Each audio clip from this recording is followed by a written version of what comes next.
Bien-aimés frères et sœurs, vous connaîtrez la vérité et la vérité vous affranchira. Ça, c'est pas moi qui le dis, c'est la Bible qui le dit. Mais moi, je vous dis mieux.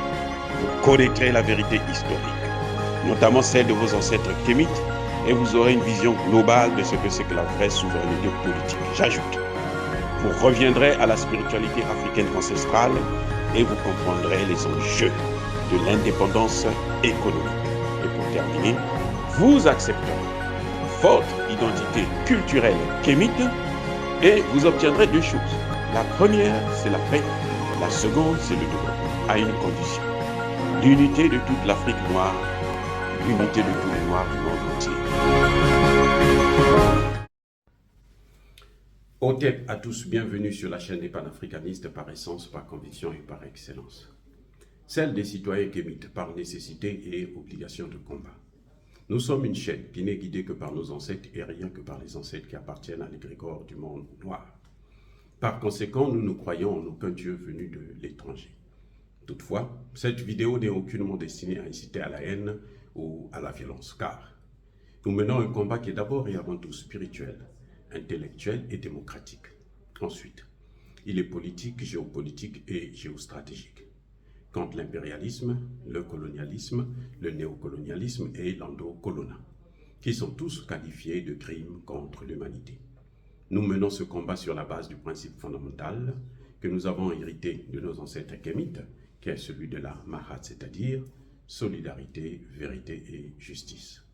Vous êtes donc en droit de connaître la vérité et nous avons l'obligation de vous dire la vérité, rien que la vérité, afin que justice soit rendue au continent africain. Et ça, c'est notre modeste contribution dans cette noble lutte en faveur de la souveraineté, la dignité, la solidarité et l'unité africaine. C'est exactement ça que nous appelons le panafricanisme. Bien-aimés frères et sœurs, vous savez, nous sommes dans une situation terrible, mais nous serons toujours les vainqueurs. La guerre en Éthiopie a changé de camp. La guerre a quitté le Tigré pour aller dans la région d'Amara, qui est la seconde plus grande région du pays. Actuellement, l'armée éthiopienne est en train d'affronter les milices Fano. Qu'est-ce qui se passe exactement? Pourquoi hier c'était Tigré, maintenant c'est Amara? Qu'est-ce qui se passe? Pourquoi une recrudescence de la violence, de la guerre, de rébellion, de sécession en Éthiopie? Pourquoi? Ça vient, c'est le résultat, c'est la réponse occidentale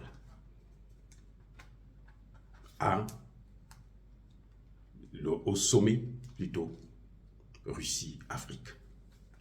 Vous savez, au sommet Russie-Afrique, Vladimir Poutine a rappelé à l'Éthiopie, à l'Afrique, aux Éthiopiens, que ça fait plus de 125 ans que la Russie entretient des relations diplomatiques avec l'Éthiopie.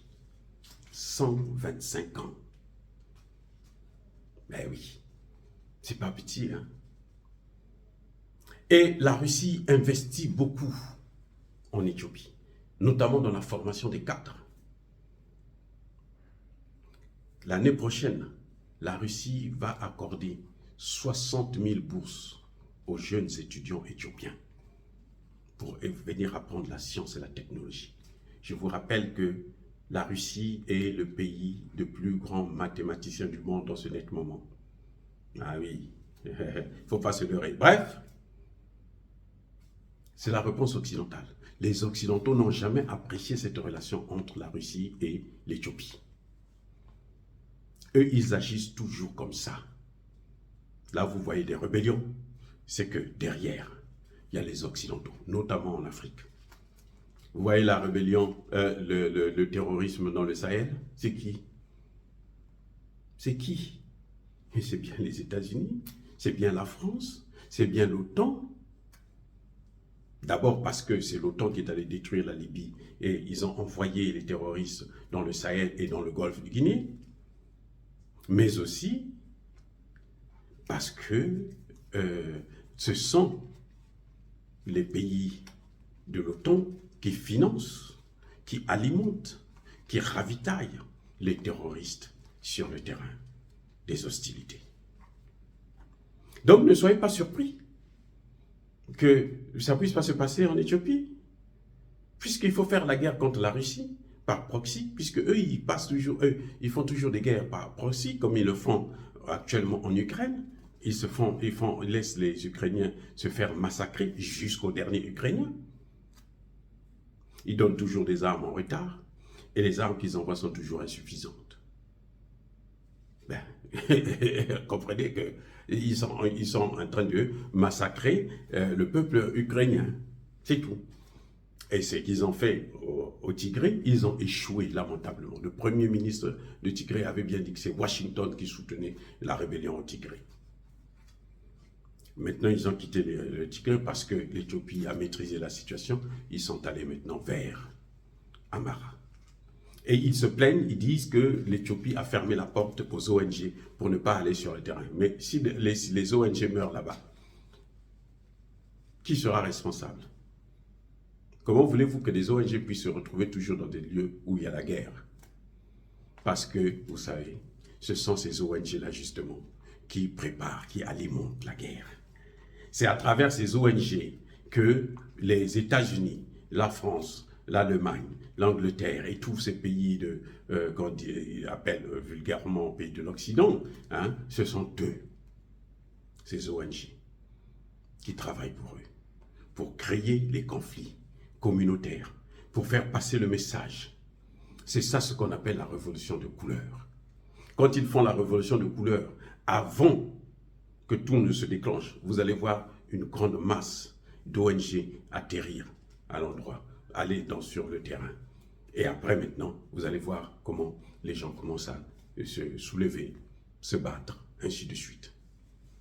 Ce qu'ils ont fait au Tigré, c'est ce qu'ils sont en train de faire à Amara. Mais le problème, ce qu'ils oublient toujours, c'est que les mêmes causes produisent les mêmes effets. Ils ont déstabilisé l'Asie, ils ont déstabilisé l'Amérique. Maintenant, c'est le tour de l'Afrique. Ils veulent déstabiliser l'Afrique. Mais ils ont oublié que l'Afrique étant le berceau de l'humanité, Dieu aime l'Afrique, Dieu a sa main sur le continent africain et Dieu ne laissera pas qu'il puisse encore recoloniser les Africains. On a assez pleuré auprès de notre Dieu pour dire à Dieu de nous sortir de là, pour dire à Dieu de nous sauver. Et maintenant, c'est notre tour. On va mettre fin à cela. C'est ainsi que l'Éthiopie, le seul pays noir qui n'a jamais été colonisé, est en train de se battre. Ils avaient réussi avec l'Érythrée, mais ils ne vont pas réussir avec les autres pays.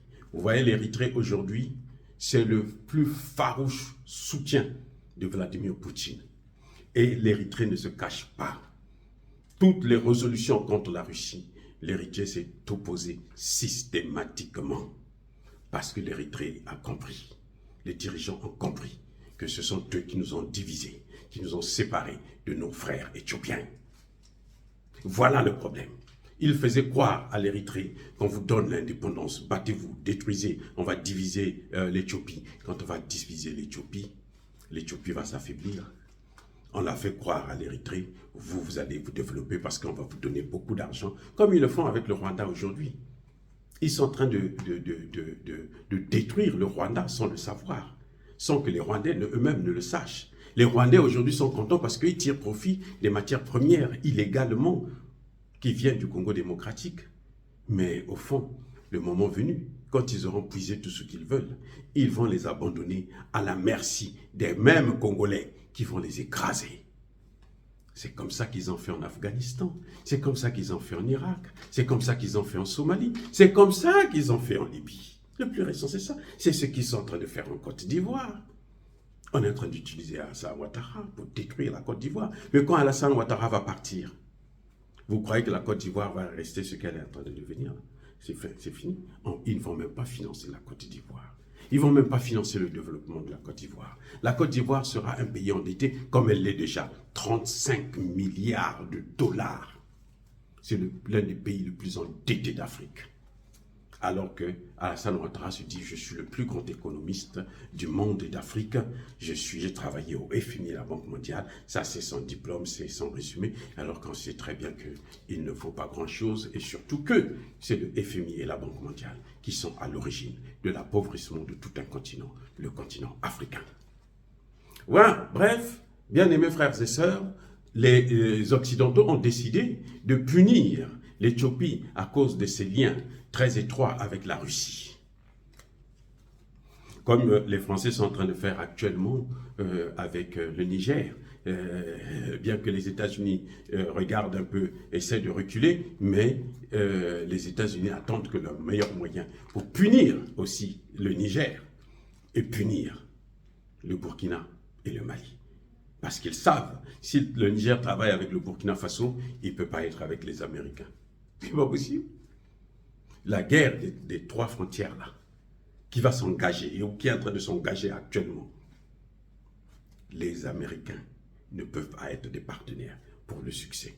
Parce que ce sont eux qui ont amené cette guerre. Les Français non plus, ce n'est pas des bons partenaires, puisque ce sont eux qui ont créé cette guerre. Dire cela, c'est inciter à la haine ou à la violence. Non, nous saluons le courage du Premier ministre Ahmed. Nous le félicitons, nous l'encourageons à ne pas céder au chantage occidental basé sur l'allumage des feux de tension dans nos pays. Parce qu'ils finiront toujours par être vaincus. Oh, bien-aimés frères et sœurs, soyez bénis.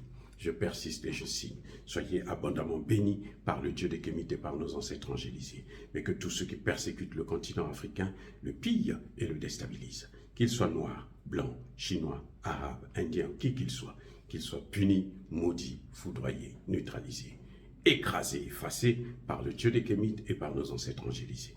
Vive l'Afrique éternelle. J'ai dit et j'assume.